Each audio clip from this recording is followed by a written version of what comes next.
In Bangladesh and around the world, Save the Children's experience has shown that when communities are prepared, children's lives are saved when a disaster strikes. Good preparation also keeps children healthy and safe in the aftermath of a disaster and helps ensure families are able to protect livelihoods needed to care for their children.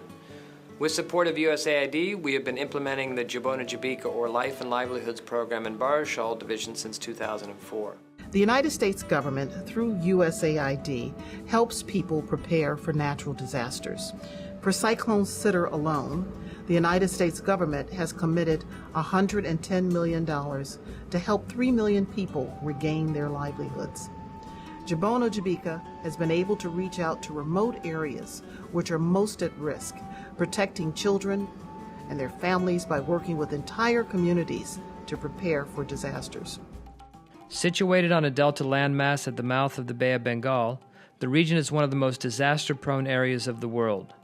Families in Barisal face seasonal floods and frequent cyclones, most recently Cyclone Sitter in 2007 and Cyclone Isla in 2009. I live and work in Potuakhali.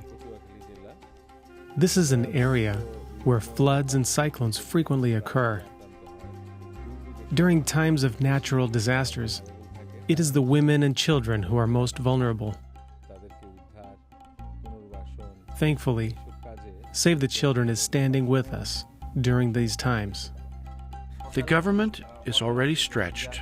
We do not have the manpower nor the scope to reach out to needy people on the grassroots level.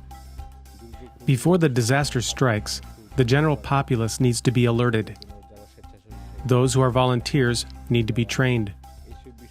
Save the Children plays a vital role in all of this. Save the Children works in partnership with the Cyclone Preparedness Program, which has a national network of volunteers providing life-saving rescue and relief to children and families in their communities when a disaster strikes. We have provided training, supplies, and other support to volunteers in Barisal who are protecting and supporting families across the region. Our responsibility is to keep an ear open for radio transmissions, to understand what the different signals mean, and to direct the people to their allocated storm shelters. We learned about disaster management. Women and children are more at risk. This training taught us how to protect them.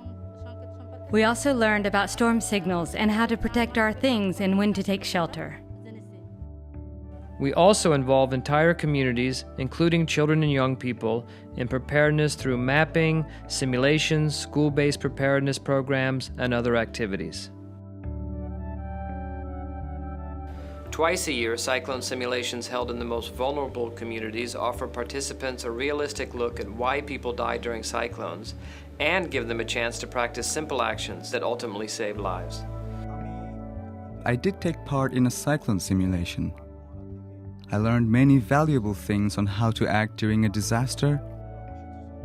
In the simulation, I noticed the difference between those who knew how to act when the warnings came and those who didn't.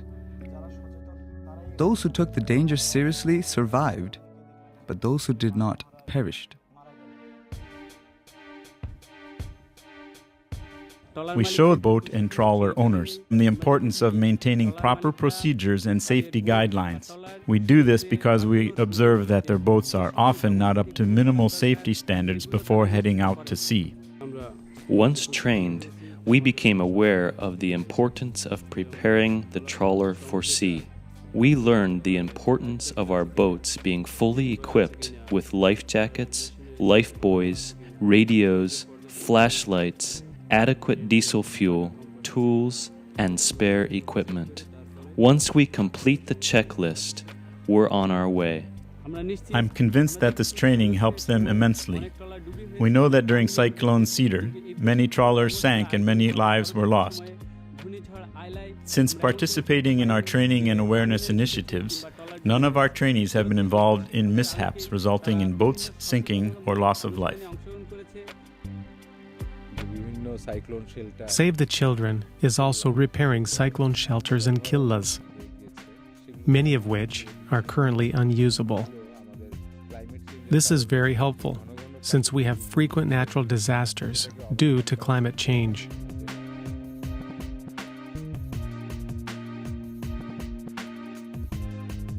Before it was repaired, we had nowhere to place our livestock.